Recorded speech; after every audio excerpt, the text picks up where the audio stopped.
Bayangkan jika suatu hari nanti saudaramu sendiri mengambil sesuatu yang seharusnya menjadi milikmu.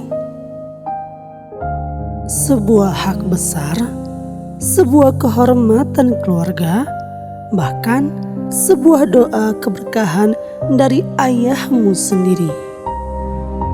Dan ketika kau menyadarinya, semuanya sudah terlambat.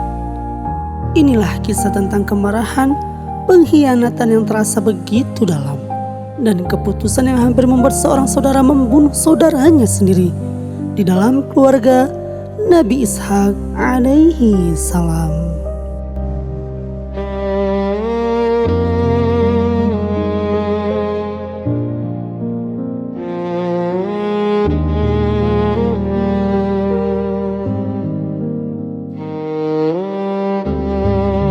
Assalamualaikum warahmatullahi wabarakatuh. Selamat datang di Lentera Wahyu, tempat di mana kisah-kisah penuh hikmah dari sejarah Islam kita hidupkan kembali, agar kita dapat mengambil pelajaran berharga untuk kehidupan kita hari ini.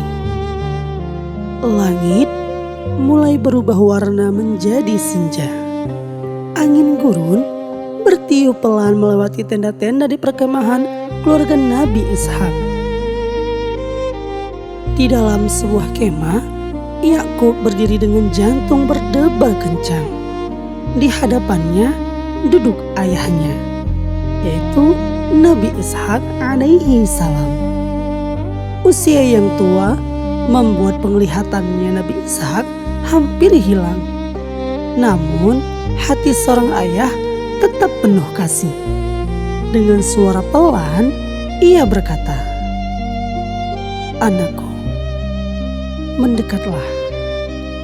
Yakub melangkah perlahan. Setiap langkah terasa berat. Ia tahu apa yang terjadi saat ini akan mengubah masa depan. Nabi Ishak mengulurkan tangannya. Tangannya menyentuh tangan Yakub yang telah ditutupi kulit kambing agar terasa seperti tangan Esau. Nabi Ishak berkata, "Suaranya seperti suara Yakub, tetapi tangannya seperti tangan Esau." Sesaat suasana menjadi sunyi. Hanya suara api kecil yang menyala di dalam kemah. Kemudian Nabi Ishak berkata, "Apakah engkau benar-benar Esau, anakku?" Yakub menjawab dengan suara pelan, "Ya, aku Esau, ayah." Lalu Nabi Ishak memakan makanan yang dibawakan Yakub. Setelah itu Nabi Ishak memanggilnya mendekat. Ia meletakkan tangannya di atas kepala Yakub dan memberikan doa keberkahan. Doa yang sangat besar, doa yang menentukan masa depan keturunannya. Nabi Ishak berkata, "Semoga Allah memberimu keberkahan dari langit dan bumi, melimpahkan rezeki kepadamu, anakku, dan menjadikan bangsamu bangsa yang besar." Yakub menunduk dalam diam. Doa itu kini telah diberikan.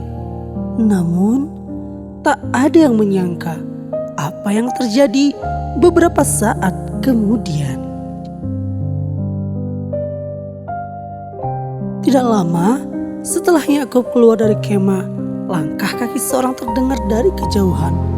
Langkah yang berat dan penuh semangat. Esau telah kembali dari berburunya. Esau membawa hasil buruannya. Wajahnya terlihat sangat puas. Hari itu ia berhasil mendapatkan buruan yang bagus. Ia segera memasak makanan kesukaan ayahnya.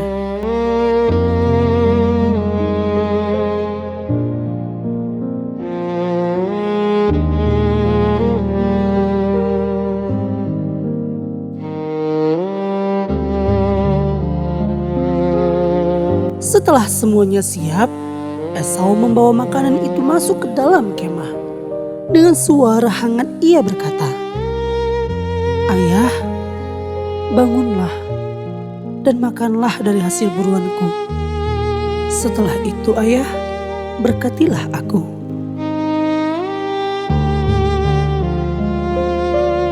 Namun Nabi Ishak tiba-tiba terdiam. Ia berkata dengan bingung, "Siapa engkau?" Esau menjawab, "Aku Esau, anak sulungmu ayah." Mendengar itu, tubuh Nabi Ishak langsung gemetar. Tangannya bergetar hebat. Ia berkata dengan suara terkejut, "Jika engkau Esau, lalu siapa yang tadi datang membawa makanan kepadaku?" Suasana di dalam kemah tiba-tiba berubah menjadi sangat tegang. Esau mulai menyadari sesuatu. Wajahnya berubah, matanya membesar. Dengan suara yang bergetar, ia berkata, "Yakub, Yakub telah menipuku."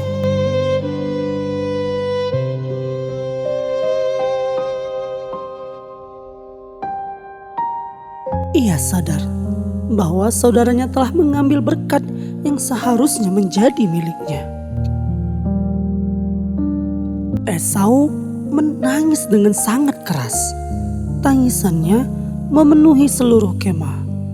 Ia berkata kepada ayahnya, "Ayah, berkatilah aku juga." Namun Nabi Ishak berkata dengan sedih, "Saudaramu telah datang dan mengambil berkatmu." Mendengar itu, hati Esau dipenuhi kemarahan yang sangat besar. Ia berkata dengan penuh amarah, "Bukankah namanya Yakub? Karena ia telah menipuku 2 kali. Pertama, ia mengambil hak kesulunganku, dan sekarang ia mengambil berkatku." Esau menangis dengan marah. Namun berkat itu tidak bisa diambil kembali. Saat itulah sebuah kebencian besar mulai tumbuh di hati Esau.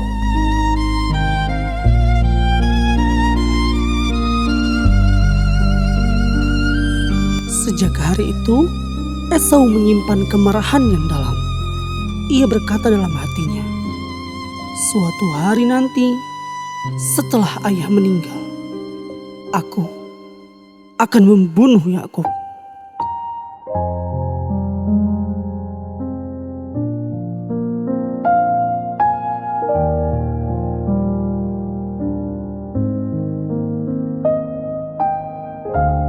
Namun kata-kata itu sampai ke telinga seseorang, ibunya Ribqah.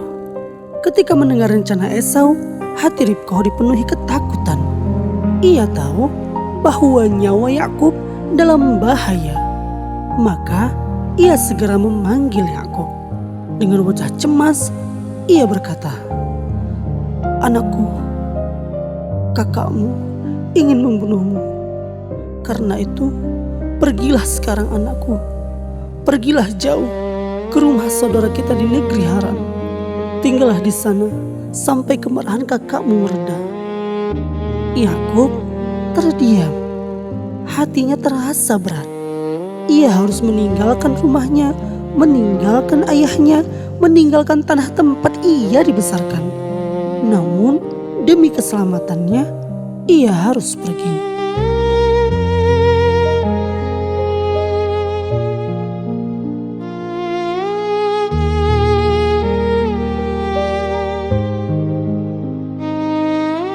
Malam itu, di bawah langit gurun yang penuh bintang, Yakub bersiap melakukan perjalanan panjang. Perjalanan yang akan mengubah hidupnya selamanya. Ia belum tahu bahwa dalam perjalanan itu Allah akan menunjukkan kepadanya sebuah tanda besar. Sebuah mimpi yang kelak menjadi salah satu kisah paling terkenal dalam sejarah para nabi. Namun, perjalanan Yakub baru saja dimulai dan ujian yang lebih besar masih menantinya. Kisah ini belum berakhir. Jika kamu ingin mengetahui kelanjutan perjalanan Nabi Yakub yang penuh ujian dan keajaiban, jangan lupa subscribe channel Lentera Wahyu agar kamu tidak ketinggalan kisah Islami penuh hikmah berikutnya. Sampai jumpa di kisah Nabi Ishak alaihi salam part 5. Wassalamualaikum warahmatullahi wabarakatuh.